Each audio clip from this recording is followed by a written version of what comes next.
Well, Alan, well done. Is that just a sort of typical championship game that Norwich probably haven't won enough of this season?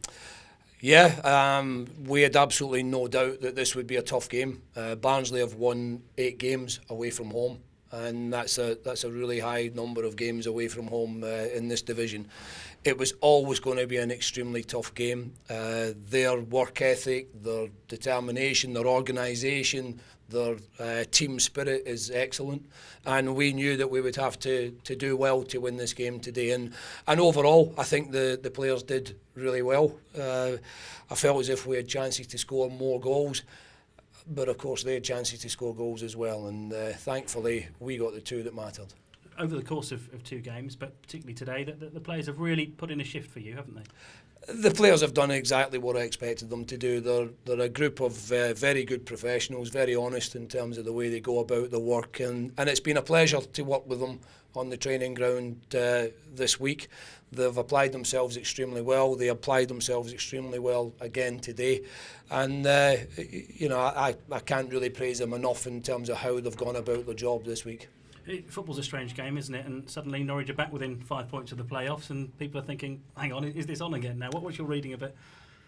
Just as it was before, there are enough points to play for, and if we pick up enough of those points in the remaining 8 games, then we'll give ourselves a real chance of getting in the playoffs. But of course, we need other teams to slip up.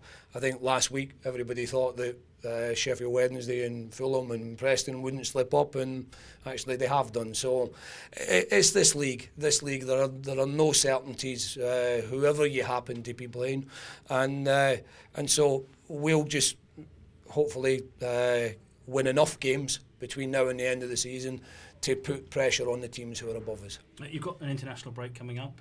Wes Hoolahan got injured today. That didn't look very pleasant. Is he going to miss the internationals? It's looking like it. He's got a thigh strain. Obviously, it's early days in terms of assessing that, but we will report into Ireland and let them know what's happened.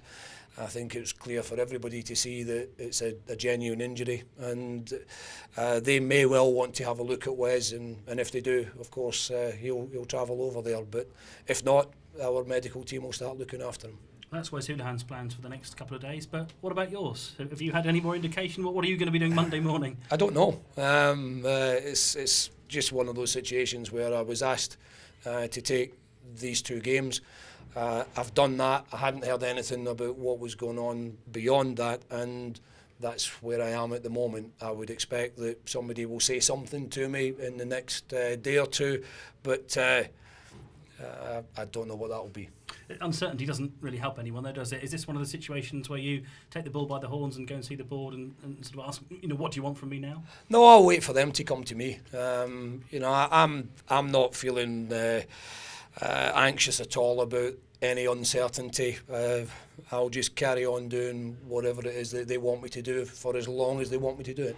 You've been in football a long time. We've seen the new structure, at least, announced by the club today.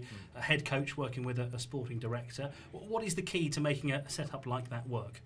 I think the relationship between those 2 people is key. They've got to be able to work together really effectively. They've got to have similar ideas on how the club wants to go forward on the pitch, what types of players that they like. So I think that relationship's a very, very important one.